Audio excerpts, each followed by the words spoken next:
नमस्कार दोस्तों, मैं गौरव एक बार फिर से आप सबका स्वागत करता हूं आपके अपने परिवार स्वाध्याय श्री में। दोस्तों, ये तो पता लग गया कि आप लोग शेयर तो करोगे नहीं, कोई बात नहीं, मेरा काम है पढ़ाना और मैं पढ़ा लूंगा। मैंने कहा था तुर्क आक्रमण पूरा करवा दूंगा और आज ये आपकी तुर्क आक्रमण की लास्ट क्लास होगी और मैं इस क्लास को बिल्कुल लास्ट कर दूंगा आज ही। तुर्कों का आक्रमण भारत में होगा और भारत में मुस्लिम सत्ता की स्थापना हो जाएगी। अब आपको शेयर कहने के लिए तो कोई फायदा नहीं है कि मैं कहूँगा कि शेयर करो, शेयर तो आप लोग करना नहीं है क्योंकि वीडियो को देखने भी गिने चुने लोग आते हैं। ठीक है, कितनी मेहनत से आप लोगों को पढ़ा लो, कोई फायदा नहीं है। लेकिन चलिए कोई बात नहीं, कर्म करना अपना कर्म है, मैं कर रहा हूँ, आप लोगों का जो मन करे वो करे। चलिए जो बच्चे देख रहे हैं वो किताब और कॉपी अपने पास रखे, कॉपी को अपने पास रखे और नोट करे। चलिए क्या यार, पता जब इतनी मेहनत की जाती है और मेहनत का परिणाम शून्य होता है ना, तब पता लगता है दर्द क्या होता है। उन बच्चों से पूछो जो पेपर में पॉइंट पॉइंट नंबर से रहते हैं, जो पेपर में पॉइंट पॉइंट नंबर से रहते हैं, उनसे पूछो कि दर्द कितना होता है, कैसे दिन गुजारते हैं। फिर वो वही मेहनत हम कर रहे हैं यहाँ पे और वापस क्या मिल रहा है ये। चलिए कोई बात नहीं। गजनी, गजनी हमारा खत्म हो गया था। हम बात करते हैं गोरी की। क्या? मोहम्मद गोरी। मोहम्मद गोरी, मोहम्मद गोरी। देखिए जब गजनी में, अफगानिस्तान में गजनी में कि गजनी, अभी देखिए महमूद गजनवी, जब महमूद गजनवी मर जाता है तो अफगानिस्तान में गजनी साम्राज्य का अंत हो जाता है। जब उसका शासक ही नहीं रहा तो साम्राज्य कैसा। तो गजनी के अंत के बाद जब अफगानिस्तान में गजनी साम्राज्य का अंत हो जाता है तो एक नया कबीला, एक गोर एक नया कबीला जो मजबूत होकर सामने आता है। कौन सा कबीला? गोर कबीला। गोर कबीला। मैं जो बोलता हूं उसे आप लोग नोट कर लीजिएगा कि गजनी अफगानिस्तान में, जिसे नोट नहीं करना आता उसके लिए मैं एक बार दोबारा से बोल रहा हूं, वो नोट कर ले और जो मैं बोल रहा हूं उसको बार बार नोट करें। हर बार मैं ऐसे नहीं बोलूंगा, आपको समझाऊंगा तो साथ साथ आपको पता होना चाहिए कि मैं क्या बोल रहा हूं। लिखिए, अफगानिस्तान में जब गजनी साम्राज्य का अंत हो गया तो एक नए कबीला मजबूत होकर सामने आया जिसका नाम था गोर कबीला। कौन सा? गोर कबीला। ठीक है, यही कबीला आने वाले समय में भारत में मुस्लिम स्थापना का एक बड़ा कारण बन के सामने आया। यही कबीला था, इसी कबीले से था मोहम्मद गोरी। इसी कबीले से संबंध कौन रखता था? मोहम्मद गोरी। अगर मोहम्मद गोरी के वंश की बात करता हूं, इसका वंश था कौन सा? देखिए, गजनी का वंश था यामनी वंश और इसका वंश था शंसबनी वंश। कौन सा? शंसबानी वंश। कौन सा? शंसबानी वंश था इसका वंश। जबकि गजनवी का वंश कौन सा था? यामनी, और इसका शंसबानी वंश था। ठीक है, ये गोर कबीला कौन सा था? गोर कबीले से इसका संबंध था। इसने, मोहम्मद गोरी ने 1100, यहां पे लिखते हैं, मोहम्मद गोरी ने भारत पर कितने? 1175 से लेकर 1205 ईस्वी तक आक्रमण किए। 1175 ईस्वी से कहां तक? 1205 ईस्वी तक आक्रमण किए। देखिए कितने लंबे समय तक ये भारत पर आक्रमण करता रहा। कितना लंबा टाइम हो गया? 1175 से लेकर 1205 ईस्वी तक भारत ये बार बार भारत पर आक्रमण करता रहा। 1175 ईस्वी में इसने क्या किया? 1175 ईस्वी में इसने मुल्तान पर विजय की, मुल्तान को जीता, मुल्तान विजय की। ठीक है, 1175 में क्या किया? 1175 में मुल्तान विजय की और यहां का शासक कौन था? दाऊद। शासक कौन था? यहां का शासक था दाऊद। शासक दाऊद। ठीक है, 1175 में मुल्तान विजय करता है और यहां का शासक कौन था? दाऊद। 1175 से लेकर 1205 ईस्वी तक भारत पे लगातार आक्रमण करता रहा। कब तक? 1205 ईस्वी तक। अब बात करते हैं, देखिए इसने यहां से भारत पर बहुत सारे आक्रमण होने शुरू हो गए। बहुत सारे आक्रमण मतलब भारत पर लगातार मुसलमानों के आक्रमण होते रहे। जो मुसलमान थे वो आक्रमण करते रहे, जो विदेशी आक्रमणकारी थे वो भारत पर आक्रमण करते रहे। हर बार वो आक्रमण करते रहे। इनका जो उद्देश्य था, गजनी का जो उद्देश्य था भारत पर आक्रमण करने का, गजनी का जो उद्देश्य था भारत पर आक्रमण करने का, वो था भारत से बस धन संपदा को लूटना। लेकिन गोरी का आक्रमण क्या था? राज्य विस्तार। क्या था? राज्य विस्तार। राज्य विस्तार, अर्थात ये भारत में अपने राज्य को बढ़ाना चाहता था। ये चाहता था कि भारत में उसके राज्य का विस्तार हो जाए, भारत उसके अधीन हो जाए। इसका सबसे बड़ा लक्ष्य था भारत में अपनी मुस्लिम सत्ता की स्थापना करना, अर्थात अपने राज्य का विस्तार करना। वह अपने राज्य का विस्तार करेगा, जितना फैला देगा वहां तक मुस्लिम सत्ता फैल जाएगी। तो इसका उद्देश्य था भारत में मुस्लिम सत्ता की स्थापना करना। 1178 ईस्वी में क्या करता है ये? 1178 ईस्वी में गुजरात अभियान करता है। क्या करता है? गुजरात अभियान, या गुजरात पर आक्रमण करता है। और भारत में 1178 में ही पहली हार थी मोहम्मद गोरी की। मोहम्मद गोरी को किसने हराया? मोहम्मद गोरी को हराने वाला था भीम द्वितीय। कौन था? भीम द्वितीय। वह उनकी माता कौन थी आपकी? नाइक देवी। भीम द्वितीय, भीम सेकंड। कौन था? Bhim second, Bhim second. और वह इनकी माता नाइक देवी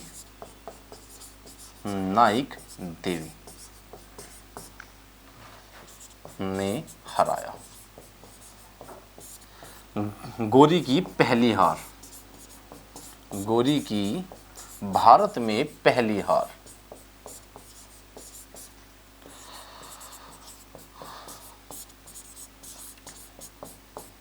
गोरी की यह भारत में पहली हार थी। देखिए, अगर किसी को लगता है ना कि मैं यहाँ पे एसी में खड़ा हूँ और यहाँ पे बहुत बड़ी एसी लगी हुई है, यहाँ पे कोई गर्मी नहीं है, फैन चले हुए हैं, तो आके खड़े होकर देख लीजिए मेहनत क्या होती है। यहाँ पे लाइट लगी हुई है, इधर लाइट लगी हुई है, ऊपर लाइट लगी हुई है, सामने लाइट है, तब दिखाई दे रहा हूँ आप लोगों को, और भयंकर पसीना मुझे आ रहा है। लेकिन मेहनत का फल ये होता है कि आप लोग गिने चुने लोग देखते हो, और अब मैंने कह दिया ना, वो भी नहीं देखोगे। कोई बात नहीं यार, जिसको जैसे अच्छा लगे यार ऐसा करो। मेरा काम है मेहनत करना, और मैं आप लोगों के लिए मेहनत कर रहा हूँ। अगर मेरी मेहनत कामयाब होगी तो आप लोग सपोर्ट करना चाहोगे, मेहनत अच्छी लगेगी तो आप सपोर्ट करोगे।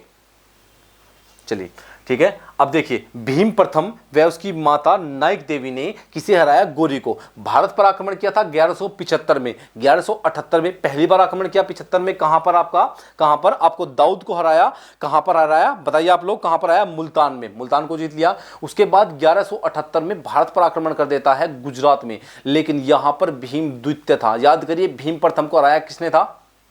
भीम प्रथम को हराया था किसने? आपका गजनी ने, महमूद गजनवी ने भीम प्रथम को हराया था। लेकिन भीम द्वितीय ने हराया किसे? मोहम्मद गोरी को हरा दिया, और उसकी माता ने, दोनों ने मिलकर किसे हरा दिया? आपके मोहम्मद गोरी को हरा देते हैं। यह इसकी पहली हार थी। क्या थी इसकी? पहली हार थी। जो भीम द्वितीय है ये बघेल शासक था। कौन था? बघेल शासक। ठीक है। 1189, इसके बाद 1189 में पुनः आता है। गोरी जो है 1189 में पुनः आता है, और क्या करता है? पेशावर को जीतता है। किसे? पेशावर को जीता।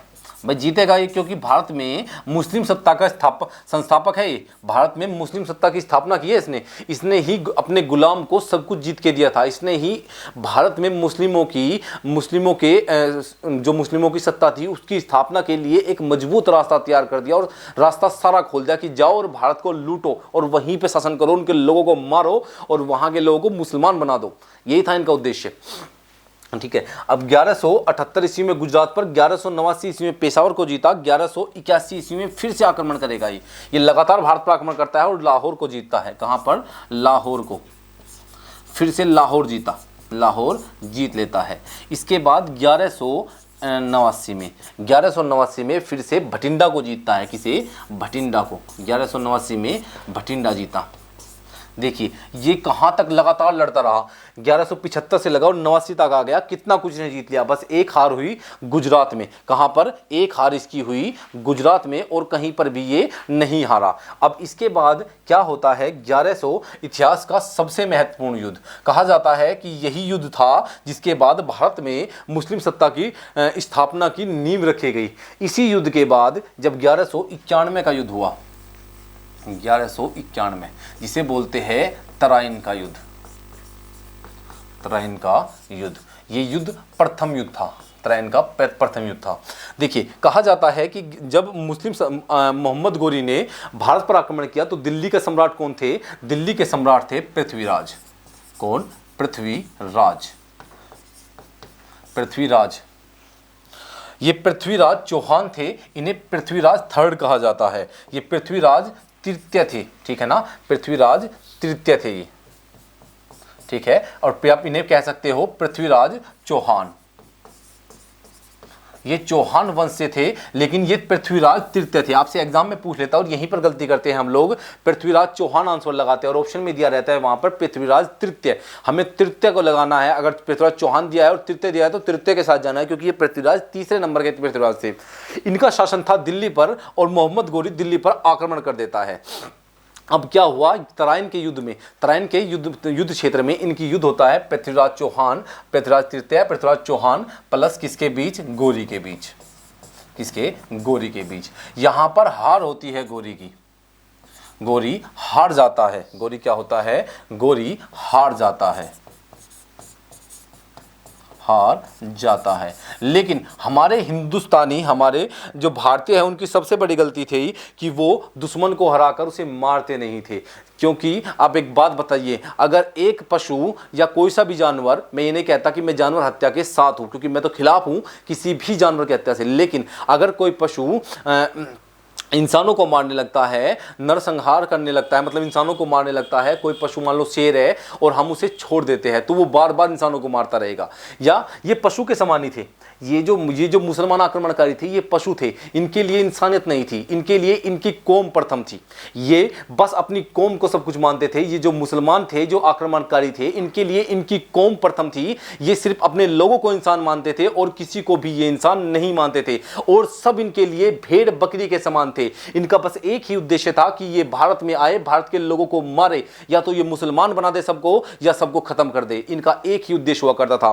पृथ्वीराज चौहान की सबसे बड़ी गलती थी कि जब उन्होंने मोहम्मद गोरी को हरा दिया, तो हराने के बाद भी उन्होंने उसे छोड़ दिया कि जा, मैंने तुझे छोड़ दिया, माफ कर दिया। अगर वो उसे वहीं पर मार देते तो ये गलती कभी ना होती और वो वहीं पर मुस्लिम सत्ता का अंत हो जाता, और उसके बाद किसी की हिम्मत नहीं होती जल्दी से भारत पर आक्रमण करने की, क्योंकि भारत पर फिर बाहरी आक्रमण नहीं, भारत में ही रहकर इन्होंने भारत को लूटा था। ठीक है, अब देखिए, पृथ्वीराज चौहान की सबसे बड़ी गलती थी इसे जिंदा छोड़ दिया, और उसने दोबारा पलट कर आक्रमण किया, और 1192 ईस्वी में दोबारा आ जाता है ये और शक्तिशाली होकर, और तराइन का जो गलती इसने पहले की थी, तराइन का दूसरा युद्ध, तराइन का दूसरा युद्ध इसने लड़ा, ये सेकंड युद्ध था। और इस युद्ध में पृथ्वीराज चौहान, पृथ्वीराज चौहान, जो पृथ्वीराज चौहान तृतीय थे, पृथ्वीराज चौहान तृतीय प्लस किसके बीच, गोरी के बीच हुआ ये युद्ध, किसके, गोरी के बीच ये युद्ध हुआ। और हारा कौन इस युद्ध में, इस युद्ध में पृथ्वीराज हार गए, पृथ्वीराज हार गए, पृथ्वीराज हार गए। कहते हैं कि पृथ्वीराज चौहान के जो दरबारी कवि थे वो थे चंद्रबरदाई। मैं यहाँ पे कुछ नहीं लिखूंगा इनके बारे में, जब पृथ्वीराज पढ़ाएंगे उसके बारे में सोचेंगे, और वो आप लोगों पे डिपेंड होगा कि आप चाहते हो कि मैं आगे हिस्ट्री पढ़ाऊं या ना पढ़ाऊं, टॉपिक पूरे पढ़ाऊं, या फिर ऐसे कभी कभी बीच में कोई टॉपिक उठा के पढ़ा दिया, पूरा टॉपिक उठाया और खत्म कर दिया। ये आपकी मर्जी है कि आप कैसे, आपकी सपोर्ट हुई तो मैं पूरी हिस्ट्री पढ़ाऊंगा, नहीं तो कोई बात नहीं है, मैं बीच बीच से टॉपिक उठाऊंगा, बड़े बड़े टॉपिक, और जैसे मतलब मुझे अच्छा लगेगा कि ये टॉपिक आपके लिए ठीक है, मैं वैसे पढ़ाऊंगा फिर। अब देखिए, पृथ्वीराज चौहान जो है, इनके जो दरबारी कवि थे वो थे चंद्रबरदाई। उन्होंने लिखी है पृथ्वीराज रासो, और वो लिखते हैं कि जब गोरी ने दूसरे तराइन के युद्ध में पृथ्वीराज चौहान को हरा दिया, तो वो उसे पृथ्वीराज चौहान को अपने साथ काबुल लेके चला गया। वहां पर जाकर उसने क्या किया, पृथ्वीराज चौहान की दोनों आंखें फोड़ दी, दोनों आंखें फोड़ देता है। पृथ्वीराज चौहान बहुत बड़े तीरंदाज थे, बहुत बड़े तीरंदाज थे। ये चंद्रबरदाई की पुस्तक कहती है, चंद्रबरदाई जी ने लिखा था, इतिहास कुछ और कहता है और उनकी पुस्तक कुछ और कहती है। ठीक है, अब सुनिए क्या हुआ कि उन्होंने बताया कि पृथ्वीराज चौहान के साथ कौन थे, पृथ्वीराज चौहान के साथ चंद्रबरदाई को भी अपने साथ वो ले गया था। अब उसने क्या किया, उसने पृथ्वीराज चौहान को एक कुएं में डाल दिया, या फिर कह दो एक ग्राउंड में रख दिया, कहीं पे भी, मतलब अपने सामने, और खुद एक बहुत ऊंचे सिंहासन पर बैठ जाता है। पृथ्वीराज चौहान को एक तीर दिया गया, और उसको पता था कि पृथ्वीराज चौहान बहुत बड़े तीरंदाज है, तो उनकी दोनों आंखें फोड़कर बोला कि तीर से निशाना लगा, और निशाना बताया। जब चंद्रबरदाई ने एक लाइन बताई कि इतनी दूरी पर, इतनी दूरी पर, इतने गज, इतने ऊपर, इतने फुट पर कौन बैठा है, गोरी बैठा है, तो लगाओ निशाना। तो पृथ्वीराज चौहान ने उसको वहीं पर मार दिया। उसके बाद पृथ्वीराज चौहान को चंद्रबरदाई ने अपने खंजर से मारा और खुद की भी हत्या कर ली, खुद को भी खत्म कर दिया चंद्रबरदाई ने वहीं पर। यह कहा जाता है चंद्रबरदाई के द्वारा। लेकिन इतिहास कहता है कि पृथ्वीराज चौहान की 1192 ईस्वी में पृथ्वीराज चौहान को तराइन के दूसरे युद्ध में मोहम्मद गोरी ने मार दिया था, मतलब उन्हें हरा दिया। और इसने वो गलती नहीं की जो हमारे राजा पृथ्वीराज चौहान ने की थी, क्योंकि ये कट्टर थे, ये कट्टर थे, और ये ऐसे ही थे। इनके लिए हिंदुस्तानी बस भेड़ बकरी के समान थे जिन्हें काटना चाहिए। ये इनके लिए मानवता मायने नहीं रखती थी, लेकिन हम लोगों के लिए मानवता मायने रखती है, ठीक है ना। इन लोगों के लिए मानवता मायने नहीं रखती। अगर हमारे पूर्वज या हमारे पृथ्वीराज चौहान जो राजा थे उस समय एक छोटी सी गलती ना करते, इसे जीवित ना छोड़ते, तो शायद आज भारत के पास पढ़ने के लिए ये वाला इतिहास नहीं होता, हमारे राजाओं का इतिहास होता जो आज दबा दिया गया है। चलिए अभी टॉपिक पर आते हैं। तराइन के युद्ध के बाद कहा जाता है कि मोहम्मद गोरी को भारत में कुछ इतिहासकार इस बात को मानते हैं कि भारत में जो मोहम्मद गोरी को जो लाने वाला था वो था जयचंद ने मोहम्मद गोरी को बुलाया आक्रमण करने के लिए भारत पर, कि तुम आओ और मैं तुम्हारा सपोर्ट करूंगा पृथ्वीराज को हराने में। उसके बाद 1194 ईस्वी में 1192 तक इसने आक्रमण किया, किस पर? पृथ्वीराज पर। 1192 तक,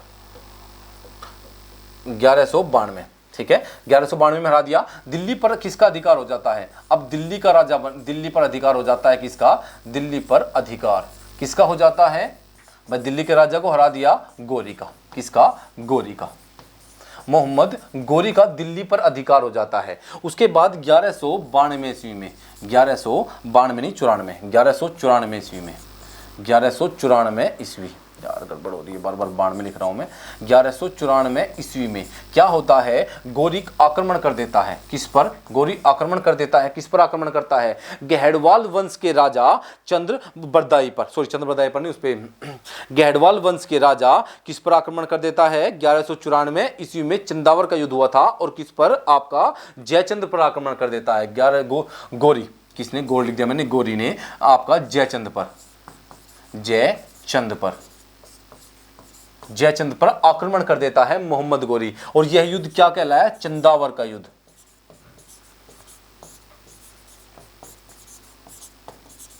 यह युद्ध चंदावर का युद्ध कहलाया, ठीक है। क्या कहलाया? यह युद्ध चंदावर का,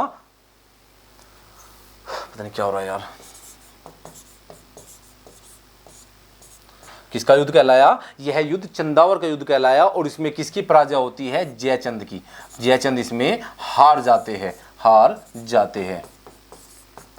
अब गोरी को कोई नहीं रोक सकता। यहां से गोरी भारत में, जब पृथ्वीराज चौहान को हराया तभी यह तय हो गया था कि भारत में मुस्लिम सत्ता की स्थापना होगी। तो भारत में मुस्लिम सत्ता की स्थापना होगी ही होगी, ठीक है। अब कन्नौज विजय के बाद अब क्या करता है गोरी ने क्या किया? गोरी ने जयचंद को भी हरा दिया। अब भारत में इतना बड़ा सम्राट कोई नहीं बचा जो गोरी के सामने टिक सकता था जल्दी से।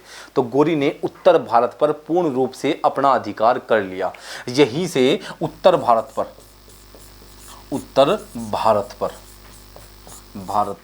गोरी का अधिकार हो जाता है। किसका? मोहम्मद गोरी का अधिकार हो जाता है,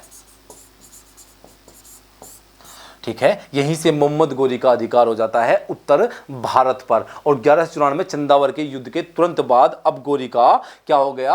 भारत के उत्तर जितना भी उत्तर का क्षेत्र था सब उसने जीत लिया था। नोट करके लिखिए एक बात को, यहां पर नोट बनाकर लिखिए। मोहम्मद गोरी भारत में कहां से, किस दर्रे से आया था? मोहम्मद गोरी भारत में गोमल दर्रे से आया था। किस दर्रे से आया था? गोमल।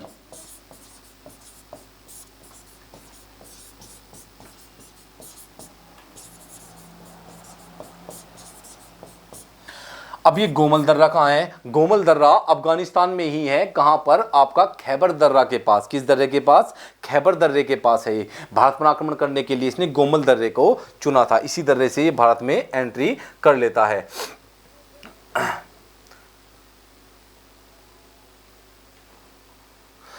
इसके बाद हम लोग देखते हैं आपका क्या होता है। एक बात और नोट बनाकर लिखना, लिखना कन्नौज विजय के बाद, कन्नौज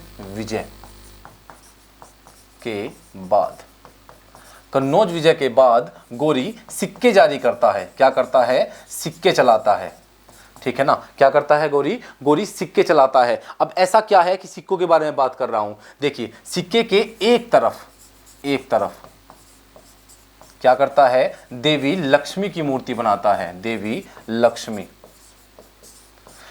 लक्ष्मी की मूर्ति बनाता है और दूसरी तरफ कलमा खुदवाता है। दूसरी तरफ कलमा। दूसरी तरफ कलमा खुदवाता है। अर्थात ऐसे सिक्के जारी करता है जिसके एक हिस्से पर क्या था आपका, जिसके एक हिस्से पर आपका देवी लक्ष्मी की तस्वीर थी और दूसरे हिस्से पर कलमा खुदवाता है। पेपर में आपसे पूछ लेगा कि वह शासक कौन था, वह तुर्क राजा कौन था या तुर्क सम्राट कौन था जिसने पहली बार सिक्के जारी किए और उन सिक्कों पर एक तरफ देवी लक्ष्मी की और दूसरी तरफ कलमा खुदवाया। तो कौन था आपका, ये था मोहम्मद गोरी। कौन था, मोहम्मद गोरी। अब गोरी के साथ कौन आता है, मोहम्मद गोरी। अब गोरी के साथ इसके दो सेनापति थे। अगर सेनापति की बात करता हूं तो ये इसके गुलाम भी थे, ये इसके गुलाम भी थे और इसके सेनापति भी थे। ठीक है, ठीक है, गुलाम भी थे और सेनापति भी थे। मैंने कहा था गुलाम इनके लिए अति प्रिय होते थे और ये गुलामों से हर तरह के काम करवाते थे। और कुछ गुलाम ऐसे होते थे जो सिर्फ कुछ घरेलू काम ही करते थे, लेकिन कुछ गुलाम ऐसे होते थे जो युद्ध में जाते थे, राजनीतिज्ञ होते थे। जैसे ऐबक से बहुत ज़्यादा प्रभावित था ये, क्योंकि ऐबक अपनी सूझबूझ से निर्णय लेता था। ऐबक ने बड़े बड़े युद्ध जीते थे, ऐबक स्वामी भगत था, तो इससे बहुत ज़्यादा प्रभावित था। इसके दो सेनापति इसके साथ आए थे, एक था कुतुबुद्दीन ऐबक। कुतुबुद्दीन ऐबक, इसे सब जानते हैं। कुतुबुद्दीन ऐबक कौन था, जिसने भारत में मुस्लिम सत्ता की स्थापना की, जिसने भारत में दिल्ली में गुलाम वंश की स्थापना करता है। एक था बख्तियार खिलजी। कौन था, बख्तियार खिलजी।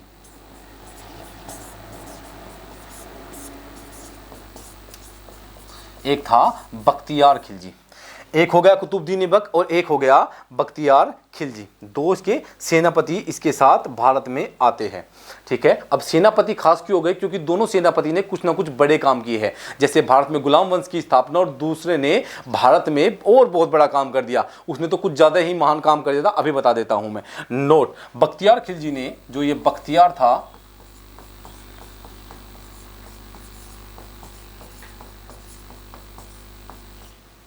बख्तियार खिलजी ने नालंदा विश्वविद्यालय, नालंदा विश्वविद्यालय, ठीक है, नालंदा विश्वविद्यालय और विक्रमशिला विश्वविद्यालय प्लस विक्रमशिला, यही काम इनसे आते थे, विक्रमशिला विश्वविद्यालय। ठीक है, एक तो नालंदा विश्वविद्यालय और एक विक्रमशिला विद्यालय को तोड़ देता है, ध्वस्त कर देता है, तोड़ देता है। ठीक है, इन्हें तोड़ देता है, क्योंकि ये जो लोग थे इनको पढ़ाई से कोई मतलब नहीं था। इन लोगों के लिए, मैंने कहा है आप लोगों को पहले ही, ये लोग मानव नहीं थे, ये पशु के समान थे। पशु भी इनसे अच्छे हो जाए, अगर उससे नीचे कोई कैटेगरी होती थी तो उसमें आते थे ये लोग, क्योंकि इन लोगों के सामने पढ़ाई का कोई मतलब नहीं था। इन लोगों को बस एक काम आता था, लूटना मारना, इनको बस यही सिखाया जाता था और यही इनको आता था। ये अपनी पीढ़ियों को भी यही सिखाते थे। तो यहाँ से इन्होंने क्या किया, इसने नालंदा विश्वविद्यालय और विक्रमशिला विश्वविद्यालय को तोड़ दिया। इसने बहुत ज़्यादा बड़ा महान काम कर दिया और बहुत खुश हो गया, है ना। इसने नालंदा विश्वविद्यालय और विक्रमशिला विश्वविद्यालय को तोड़ दिया और जो इनसे आता था इन्होंने यहां पर उसका प्रमाण दे दिया। ठीक है ना। दूसरी तरफ जो आपका कौन था, दूसरी तरफ जो आपका था, दूसरे नंबर पर कौन था आपका, दूसरा था आपका कुतुबुद्दीन ऐबक। मैं ऐबक लिखूंगा, आप समझ जाना, मैंने पहले इसका पूरा नाम लिख दिया है, ऐबक। ऐबक भारत में गुलाम वंश की स्थापना करता है, भारत में गुलाम वंश की स्थापना करता है, गुलाम वंश की स्थापना करता है।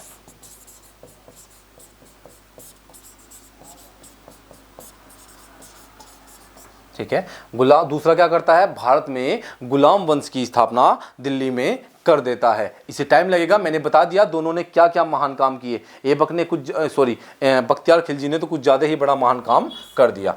ठीक है, अब देखिए आप लोग नेक्स्ट पेज पे हम आ जाते हैं और नेक्स्ट देखते हैं। 1205 ईस्वी में ऐसी क्या बड़ी घटना होती है। अब आ गया आपके गोरी का अंत, मोहम्मद गोरी का अंत आ जाता है। यहाँ पर क्या होता है, 1205 ईस्वी में खोखर का विद्रोह होता है। खोखर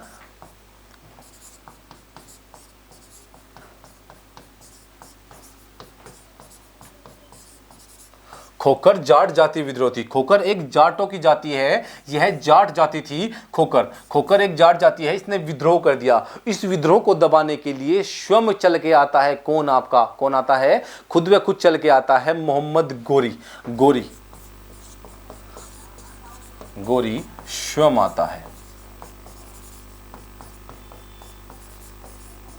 विद्रोह को दबा भी देता है।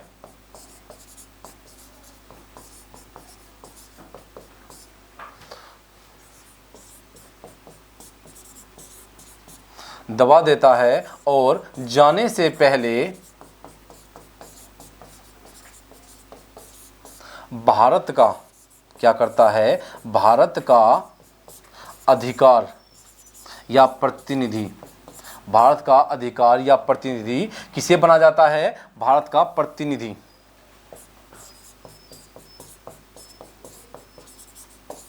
भारत का जो उसके जीते हुए क्षेत्र था उनका प्रतिनिधि ऐबक को बना देता है।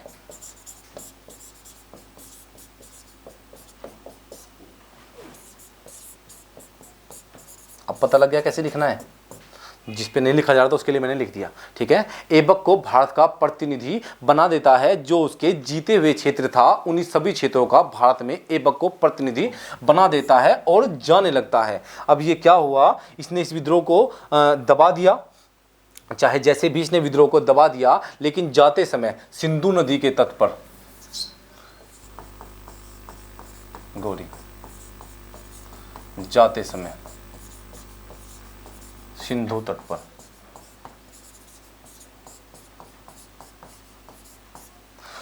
जाते समय सिंधु तट पर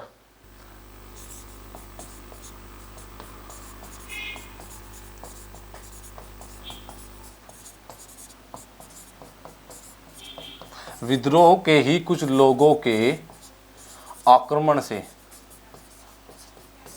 से मारा जाता है।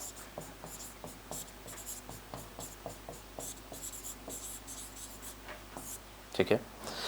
जब मोहम्मद गोरी 1205 ईस्वी में खोखर जाति के विद्रोह को दबाने के लिए आया तो इसने विद्रोह को कुचल दिया, विद्रोह को दबा दिया, उसका दमन कर दिया। जैसे भी अपनी सेना के द्वारा कैसे भी इसने उसका दमन कर दिया। लेकिन जब ये जा रहा था तो 1206 ईस्वी में भाई 1205 में विद्रोह हुआ, 1206 में क्या हुआ, जब ये जा रहा था तो सिंधु नदी के तट पर दमयक नामक स्थान पर इस पर विद्रोह के ही कुछ लोगों ने आक्रमण कर दिया और इसको घायल कर दिया, जिससे इसकी मृत्यु हो जाती है। सिंधु नदी के तट पर दमयक नामक स्थान पर इसकी मृत्यु हो जाती है। किसी स्थान पर, दमयक नामक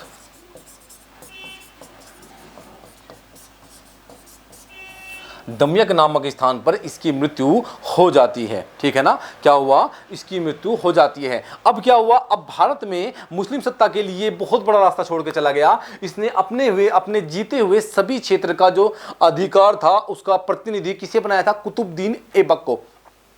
तो अब क्या होता है, अब ऐबक दिल्ली में एक नए राजवंश की स्थापना कर देता है। किस राजवंश की, एक नए राजवंश की स्थापना कर देता है, गुलाम वंश की, जिसका शासनकाल चला था। अगर मैं गुलाम वंश की बात करता हूं तो गुलाम वंश चला था 1206 से लेकर 1206 से लेकर आपका 1290 तक, 1206 से लेकर 1290 तक। लेकिन जो कुतुबुद्दीन ऐबक था उसकी जो मृत्यु हो गई थी 1206 से 1210 में ही। टाइम नहीं रहा है अभी और नहीं करा सकता। अगर आप लोगों को लगता है कि क्लास अच्छी है और आपको समझ में आई है, हम दिल्ली की स्थापना पे आ गए, तो मैं इससे आगे कंटिन्यू करूंगा। अगर आपको लगता है कि नहीं तो फिर मैं टॉपिक उठाऊंगा बीच बीच से, जैसे मुगल, कोई कहीं से टॉपिक, ऐसे बड़े बड़े टॉपिक मुगल उठा लिया, कभी कोई और उठा लिया, कभी आपका ईस्ट इंडिया कंपनी उठा लिया, ऐसे ही मैं टॉपिक उठाऊंगा और आपका मैं ऐसे ही क्लियर कराऊंगा फिर। और अगर आपको लगता है कि क्लास अच्छी है तो आप लोग लाइक करना, शेयर करना और सब्सक्राइब करना। अगर आप लोगों की डिमांड होगी तो मैं आगे इससे आगे हिस्ट्री को पूरा कंप्लीट कराऊंगा। और अगर आप लोगों की डिमांड नहीं होगी तो फिर मैं कोई टॉपिक, कभी किसी टॉपिक, कभी कोई टॉपिक, उस तरफ आपकी हिंदी का टेस्ट चलेगा। थ्योरी मैंने बंद कर दी है क्योंकि मैंने देख लिया है कि थ्योरी आप लोगों को नहीं पढ़नी है। थ्योरी में आप लोगों को कोई इंटरेस्ट नहीं है, आप लोगों को सिर्फ क्वेश्चन आंसर चाहिए। तो मैं वहाँ पर क्वेश्चन आंसर की सीरीज लेके आ रहा हूँ आप लोगों के लिए। अगर क्लास अच्छी लगे तो लाइक कर देना, शेयर कर देना और सब्सक्राइब कर देना। और अगर किसी को लगता है कि नहीं, मेहनत नहीं होती, तो एक बार आ जाइए, मुझे बता दीजिए, मैं अपना कॉन्टैक्ट नंबर आप लोगों को दे दूंगा। आप लोग मेरे पास आ जाइए और मुझे बता दीजिए, मेहनत करके देख लीजिए कि मेहनत होती है कि नहीं होती है। तो आज के लिए इतने रखूंगा दोस्तों। अगर किसी ने सुबह 6 बजे करंट अफेयर नहीं ली है तो वो जाइए और करंट अफेयर की क्लास ले लीजिए। तो आज के लिए इतने रखेंगे। आप लोगों का बहुत बहुत धन्यवाद, आप लोगों ने क्लास ली, आप लोगों का इसके लिए बहुत बहुत धन्यवाद। आप लोगों का दिन शुभ हो। धन्यवाद दोस्तों।